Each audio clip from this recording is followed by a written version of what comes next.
Assalamualaikum warahmatullahi wabarakatuh. Nama saya Muhammad Afif Afdurul Matin. Saya mahasiswa Program Studi Sistem Informasi Fakultas Teknologi Komunikasi dan Informatika Universitas Nasional. Pada video kali ini saya akan mempresentasikan contoh implementasi software Big Data dan Business Intelligence Tableau. Video ini dimaksudkan dalam rangka untuk memenuhi tugas 1 mata kuliah Big Data dan Business Intelligence. Pada video kali ini saya akan mengambil contoh kasus pembangunan dashboard lokasi rawan tanah longsor di Indonesia menggunakan Tableau. Ini merupakan karya tulis dari Ridho Darwan, mahasiswa Program Studi Sistem Informasi Fakultas Teknologi Informasi Universitas Andalas. Link jurnalnya saya lampirkan di video.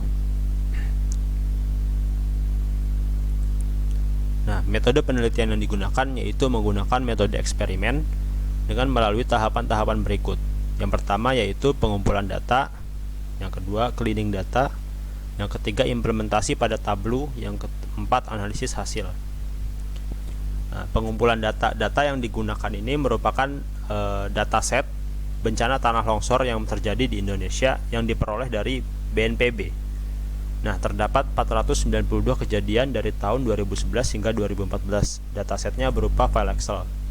Jadi dataset yang digunakan merupakan kejadian tanah longsor dari tahun 2011 hingga 2014 yang berupa file Excel.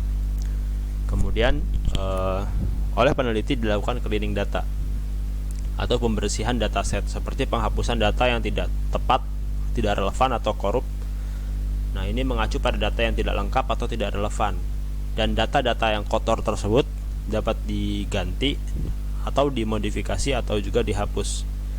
Kemudian proses ini cukup penting untuk membangun data warehouse. Nah, ini adalah contoh datasetnya yang diperoleh dari BNPB. Di sini ada beberapa dimensi, ada beberapa atribut. Di sini juga ada data spasial seperti bujur dan lintang, latitude, longitude. Kemudian ada lokasinya, lokasi kecamatannya dan lokasi provinsinya. Kemudian ada kronologis akibatnya, kemudian ada penyebabnya juga. Kemudian di sini ada waktu juga, jam-jamnya, di mana waktu kejadian dari bencana tersebut. Nah, kemudian tahapan selanjutnya yaitu implementasi pada Tableau. Langkah-langkah yang dilakukan yaitu pertama membuat workbooks baru, yang kedua pilih new data source, kemudian pilih data yang akan diimport, yang mana data tersebut adalah data file Excel tersebut. Kemudian tentukan field yang akan menjadi sumber nilai pada column dan rows-nya. Yang keempat, buat tampilan dashboard berdasarkan tampilan informasi yang dibutuhkan. Nah, ini adalah salah satu contoh worksheet yang dibuat, yang mana ini menampilkan data geomapping atau data spasial, yang mana menampilkan lokasi bencana-bencana yang terjadi di berbagai daerah. Kemudian yang sheet kedua ini menampilkan jumlah kejadian bencana pada tiap provinsi. Lalu yang di geospasial, yang di geomapping ini menampilkan lokasi-lokasi bencana yang diklasifikasikan berdasarkan jenis bencananya tersebut. Kemudian yang sheet 3 ini menampilkan jumlah kejadian yang dibagi dalam bulan dari tahun 2011 hingga 2014. Lalu di sini muncul grafik, jika diperbesar grafik geomappingnya, maka ketika kursor diarahkan ke salah satu titik, maka titik tersebut akan menampilkan pop-up berupa detail dari kejadian tersebut, seperti latitude, longitude-nya, bujur dan lintangnya, kemudian jenis bencananya, lalu ada kerugian yang didapatkan, kemudian keterangan atau kronologis kejadian, lalu ada detail lokasinya. Nah, kemudian ini ada grafik berdasarkan jumlah bencana terhadap jam kejadian. Jadi di sini dari jam 00 hingga jam 23.00. Ini hanya didetail berdasarkan jamnya saja. Nah, lalu juga Tableau dapat mensupport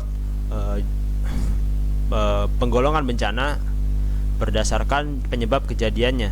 Di sini ada banyak penyebab kejadiannya, tapi yang paling dominan yaitu hujan deras. Nah, dari jurnal tersebut dikatakan bahwa kelebihan software Tableau yang pertama yaitu dibandingkan dengan software spreadsheet seperti Microsoft Excel, kelebihannya yaitu lebih memudahkan dalam visualisasi data dalam bentuk tampilan grafik atau gambar yang berguna untuk menemukan pola, tren, atau korelasi antar titik data. Kemudian yang kedua yaitu fungsionalitas Tableau mudah digunakan dengan fitur drag and drop. Lalu Tableau juga mendukung fitur geolocation atau geomapping dengan menggunakan data spasial yang ada, yaitu data bujur dan lintang seperti yang tadi ada di dataset.